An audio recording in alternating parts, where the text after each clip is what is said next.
Guys, ഞാൻ ഈ ചിരിച്ച് കുളിയും കുളിച്ച് ചാടിത്തുള്ളി എങ്ങോട്ട് പോകണമെന്നറിയൂ? ഈ സ്റ്റാർ ഫ്രൂട്ട് എടുക്കാൻ പോണെയാണ്. താഴെ നിന്ന് എടുത്തപ്പോൾ അതിനെന്തോ കടിച്ചിരിക്കുന്നുണ്ട്. അപ്പോൾ ഞാനത് കളഞ്ഞിട്ട് മരത്തിൽ നിന്ന് തന്നെ പറിക്കാൻ തോന്നി. വീഴുമെന്ന് ഒരെണ്ണം പറിച്ച് വീഴുമെന്ന് ഉറപ്പായപ്പോഴത്തേക്ക് ഞാൻ എൻ്റെ അനിയത്തിയെ കൊണ്ട് പറിപ്പിച്ചു. അവൾ രണ്ട് നല്ല വലുതാണ് എനിക്ക് പറിച്ചത്. അപ്പോൾ അത് കിട്ടിയതിന് സന്തോഷമാണ് എനിക്ക്.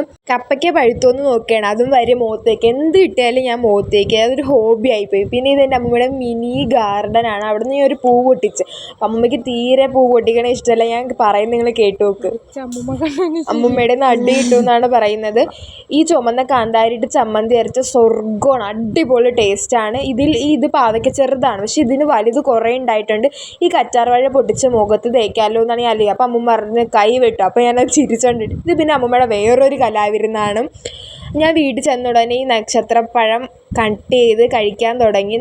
പഞ്ചാര ഉപ്പിട്ട് കഴിക്കാൻ എനിക്ക് ഭയങ്കര മടിയായിരുന്നു. അതുകൊണ്ട് എനിക്ക് പച്ചലഡു മതി. വേണ്ട, എനിക്ക് പച്ചലഡു മതി. ഫുഡിനോട് തീരെ അറിയില്ല. ഈ പറയുന്ന കുറച്ച് ഉപ്പും മുളകും ഇടാനുള്ള മടി കാരണം ഞാനിത് കഴിക്കണം. നിങ്ങൾക്ക് പിസ്ത ലഡു ഇഷ്ടമാണോ? ഇല്ലെങ്കിൽ കമൻറ്റ്. എനിക്ക് പിസ്ത ലഡു ഇഷ്ടമാണ്.